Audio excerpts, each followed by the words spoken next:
Olivier Faure, tous les regards sont braqués aujourd'hui sur la ville de Grand-Bourgroude dans l'Eure. Le président de la République se déplace pour lancer ce débat national face à 600 élus.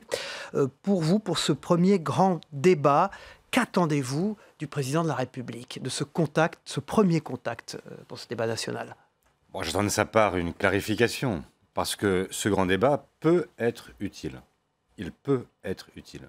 Mais ce n'est pas forcément la voie, pour l'instant, qu'il envisage de prendre, puisqu'il a exclu un certain nombre de retours en arrière. Il ne veut pas changer la politique qu'il conduit depuis près de 20 mois. Et donc, en mettant des obstacles, y compris à son propre débat, le risque, c'est d'avoir des Françaises et des Français qui se disent que c'est simplement de l'enfumage. Donc moi, je souhaite plusieurs choses. D'abord, que sur les thèmes qui sont amenés par le président lui-même, il n'y ait pas de tabou. Par exemple, sur l'impôt sur la fortune, il serait absurde de considérer que ce débat ne peut pas avoir lieu. Sur la fiscalité des plus riches, il est logique, quand on parle de justice fiscale, de pouvoir l'évoquer. Deuxième point, c'est que je souhaite que les conclusions qui seront tirées de ce débat ne soient pas tirées par le président seul.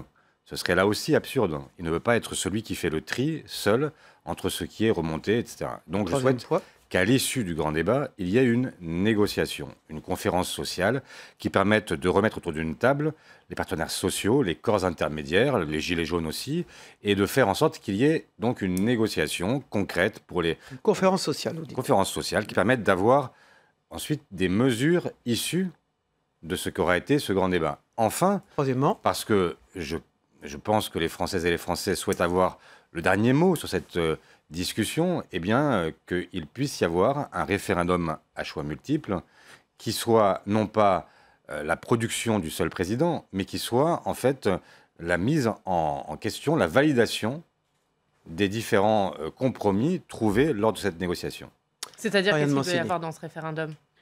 Les résultats de la négociation. Imaginez par exemple que demain, de toute la France, remonte l'idée qu'il faille avoir un SMIC augmenté, des salaires qui puissent être revisités, que des minima de branche soient là aussi améliorés, qu'on puisse par exemple répondre à l'invitation de Laurent Berger de voir le SMIC comme salaire d'entrée, mais que ce soit un salaire qui soit finalement accessible à ceux qui rentrent dans l'emploi, mais qu'un an après, il y ait une question d'augmentation, par exemple, ça pourrait être une revendication portée. Eh bien, je souhaite que derrière, il y ait une négociation, patronat, syndicat. Et toutes les questions issues de cette négociation doivent être soumises aux Français. Exactement. Derrière, et une fois que des compromis sont trouvés, parce que, évidemment, les Françaises et les Français qui vont s'exprimer vont exprimer beaucoup de choses très différentes, et tout ne sera pas forcément possible en même temps, contrairement à l'expression présidentielle. Et donc, il faudra bien, à un moment donné, se mettre autour d'une table et commencer à compter, dire voilà ce qu'il est possible de faire, voilà ce qui n'est pas possible de faire, voilà quels sont les aménagements possibles. Mais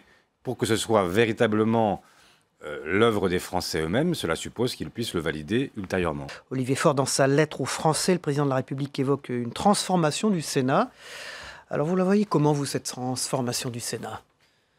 Je pense que d'abord, dans ce débat, moi, je recentrerai beaucoup les choses sur deux grands sujets que sont à la fois le pouvoir d'achat et d'autre part la transition écologique. Et là, vous ne répondez pas à ma question. Oui, mais j'y viens, mais simplement parce que je vois bien, en fait, l'opération de diversion qui peut être opérée. À vouloir tout embrasser, on n'embrasse plus rien. Et donc, je souhaiterais qu'on ne s'éparpille pas complètement et qu'on laisse à d'autres moments l'initiative de revisiter complètement la Constitution. Donc c'est-à-dire que les institutions ne doivent pas faire partie du débat pour vous? Il faut bien sûr qu'on parle de démocratie, et je ne suis pas hostile à cela, mais je ne voudrais pas non plus qu'à chaque fois on agite quelques chiffons et on dise maintenant le Sénat, et que ce soit en fait vers cette réforme institutionnelle qu'on se dirige.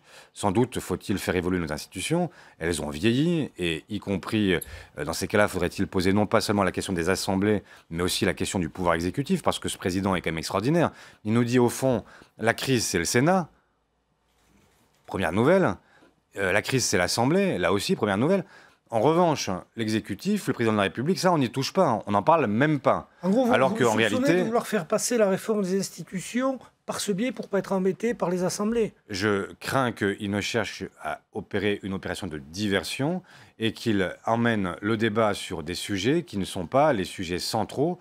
Et les sujets centraux qui le gênent, c'est une fiscalité plus juste, et donc la fiscalité du capital doit être convoquée dans ce débat. Et puis, c'est aussi la question de la transition écologique, parce que là, il y a une urgence. Et donc, on pourra faire les malins, mais on ne le fera pas très longtemps.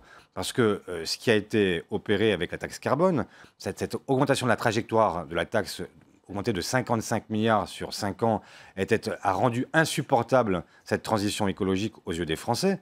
Mais il n'empêche que maintenant, il faut se poser la question de savoir comment on la finance. Parce qu'il n'est pas imaginable, là, de faire comme si rien ne se passait. On ne peut pas être des autruches qui enfouissons nos têtes dans le sable en attendant que le désert avance.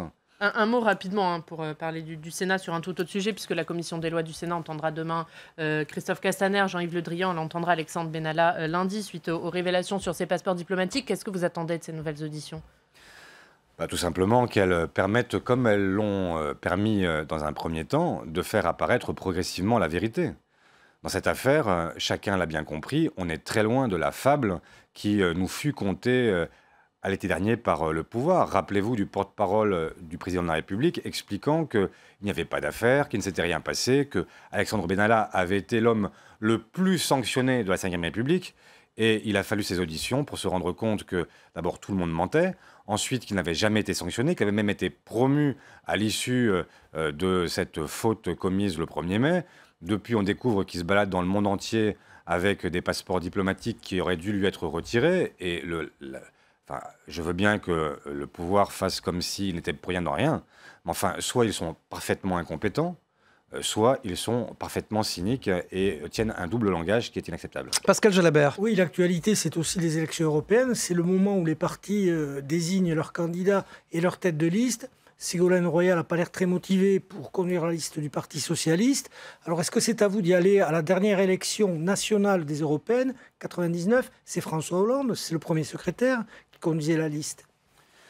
Oui, alors d'abord, c'est pas que Ségolène Royal n'a pas envie d'y aller, c'est qu'elle a finalement, par sa décision vendredi dernier, tiré la sonnette d'alarme, expliqué que si le rassemblement est impossible, alors la gauche, parce que la question, c'est pas celle du Parti socialiste tout seul, la question, c'est de savoir si aujourd'hui, il y a une alternative possible au pouvoir macroniste qui ne soit pas d'extrême droite.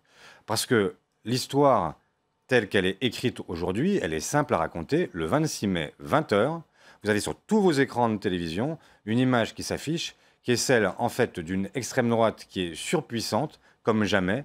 26% pour Marine Le Pen, 7 à 8 points pour son allié direct Nicolas Dupont-Aignan. Une République en marche qui est très affaiblie, en dessous de 20%. Et donc, vous avez une alternative unique qui apparaît aux yeux des Français, c'est Marine Le Pen. Et vous avez un rempart exclusif à Marine Le Pen, c'est Emmanuel Macron. Est-ce que la gauche veut vraiment ce résultat-là? Ce n'est pas ce que je veux, moi. Et donc, ce que je souhaite, c'est le rassemblement. Voulez-vous, mais est-ce que vous reprochez à d'autres personnalités de gauche de ne pas faire en faveur de ce rassemblement? Oui, il y a des gens aujourd'hui qui ont l'esprit de boutique, qui pensent que la victoire, c'est 7 points. Qui pensent qu'à 7 points, ou même à 3 points, on est dans une grande victoire parce qu'on a réussi à continuer à exister soi seul. Qui a l'esprit de boutique, notamment Yannick Jadot, qui a refusé la main tendue par Ségolène Royal. Il y a aujourd'hui, je ne vais pas les citer parce que vous les connaissez très bien, mais il y a des gens aujourd'hui qui préfèrent effectivement des toutes petites victoires et des toutes petites satisfactions à l'idée même de recréer une espérance à gauche, une espérance qui soit une espérance européenne, écologique, sociale, humaniste, féministe, et qui permette de faire avancer l'Europe dans un moment où, on le voit bien, la crise que nous connaissons n'est pas seulement nationale, elle est européenne. Vous irez avec qui vous discutez? Vous pourrez vous prendre la tête de liste? Je souhaite que nous puissions opérer un large rassemblement, et je prendrai ma responsabilité en fonction de ce qui se passera. Et moi, je souhaite pouvoir rassembler. Et donc, ce à quoi je m'emploie, de ce large rassemblement. À quoi je m'emploie pour l'instant, c'est opérer ce rassemblement. Et je souhaite qu'il puisse se faire dans de bonnes conditions. Et je suis à la disposition de ce rassemblement, ce qui me paraît l'évidence.